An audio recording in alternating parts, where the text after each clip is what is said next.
lo primero de la semana. Javier Milei en Davos. Me gustó el discurso de Milei, un discurso de casi media hora, pero tengo que decirles algo, siendo completamente sincero con ustedes. Javier Milei tiró los primeros 10 minutos, básicamente como habla él, ¿no? Que se tira un catecismo sobre el liberalismo económico o el liberalismo clásico en su vertiente económica, que tiene implicaciones, por supuesto, culturales, políticas, sociales, todo lo demás. Pero en el caso de Milei, esos primeros 10 minutos fueron como un bloque, estuvieron pesadísimos. Es la verdad, es lo que siento, es lo que percibo que terminó pasando. Por ahí, como dijeron unos amigos, parecía un profesor de economía de universidad. Y eso hace un poco que el mensaje, pues en ese sentido, quizás se torne un poco tedioso, ¿no? Pero cuando Milei cambia la perspectiva y comienza a señalar quiénes son sus enemigos, y como le dije a Orlando Avendaño el martes, los enemigos de Milei a esta altura ya parece como el 70% del liderazgo actual del mundo, ¿no? Milei enfila contra los socialistas, los comunistas, los globalistas, los colectivistas, en fin, me pongo a nombrar istmos y no termino nunca. Istmos no, ismos, porque istmo es otra cosa.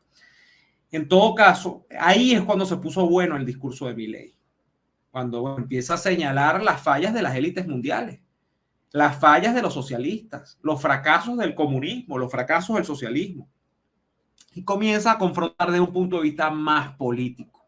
Ahí se puso interesante el discurso de Milei.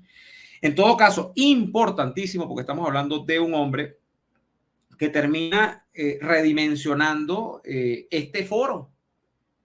¿Qué es el Foro Económico Mundial? El Foro Económico Mundial era un tema histórico, o es un foro histórico, donde básicamente van líderes del mundo a que le soben el ego un ratico y ellos sobarle el ego a Klaus Schwab, que es el presidente de hace más de 30 años, creo 40 años, del Foro Económico Mundial.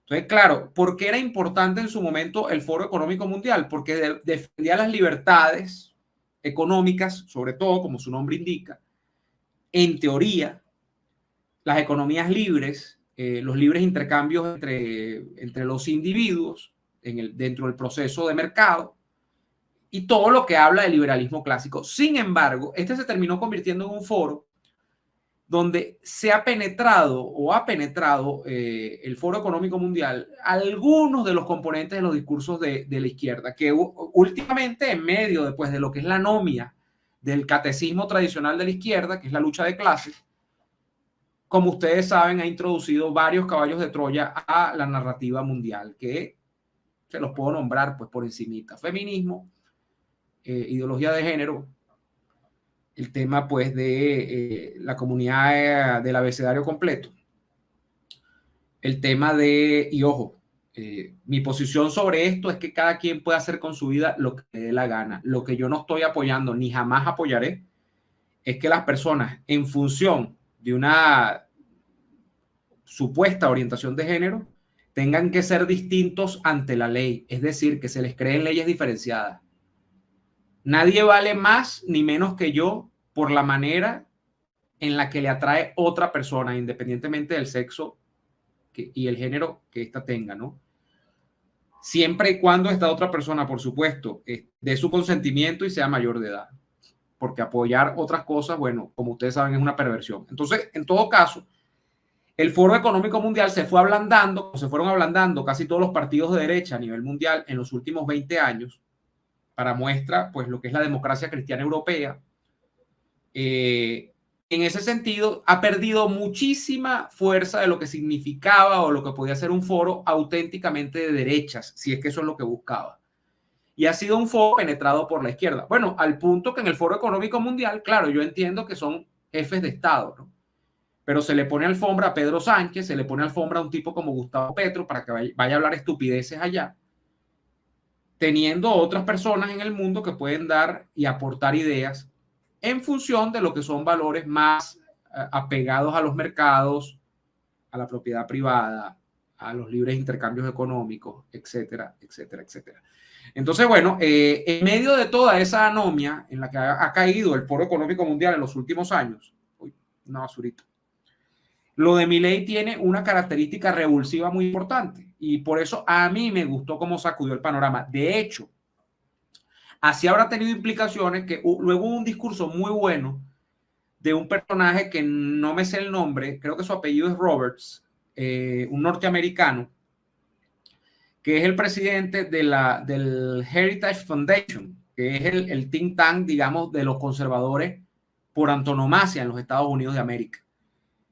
Y el discurso del presidente del Heritage Foundation fue más o menos, de la Fundación Heritage, fue lo mismo que dijo Milei, pero peor. O sea, peor en el sentido de lo radical y de lo interesante.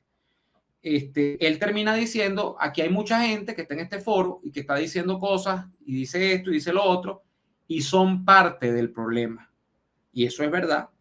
Eso es verdad. Ese foro, en el mismo momento en el que dejó de defender libertades y se ha dejado penetrar por discursos que no corresponden, pues empezó a perder fuerza y se ha desdibujado completamente. Ojalá que pueda volver a reconfigurarse a partir de discursos como el que dio Milei esta semana, que digo, no es perfecto, tuvo una primera parte muy tediosa, incluso para los que entendemos economía, y yo no soy profesor ni soy especialista en economía, pero algo entiendo de economía porque me ha tocado entenderla a golpes. Incluso para quienes tenemos nociones de economía política y de todo lo demás, quienes sabemos un poquito de ideologías, se puso fastidioso al principio, los primeros 10 minutos cuando empezó, porque Milei realmente tiene, y ese discurso yo se lo voy a decir, no es la primera vez que se lo oigo a Milei. Ese es el problema, que Milei tiene un discurso, pero está bien que la gente lea, está bien que la gente tenga sus ideas ordenadas. Ese discurso Milei ya lo había dado antes, creo que en la propia campaña, donde, bueno, él básicamente lo que hace es un relato de lo que él considera son los preceptos más importantes de el liberalismo clásico, el que defiende. Milei, sobre todo, cargado hacia una vertiente economicista de la escuela austríaca. Eso lo podemos hablar otro día, porque si no aquí se me va el tema. En todo caso, importante intervención, me gustó mucho, tengo mucha fe en Milei, ojalá, como siempre digo, que las cosas le salgan bien. Y las implicaciones ahí estaban, a la luz pública. Este señor, como le digo, el presidente del Heritage Foundation, termina haciendo un discurso en la línea de continuidad de Milei e incluso hunde más el dedo en la llaga. Entonces, a mí me gustó mucho lo que ocurrió allí.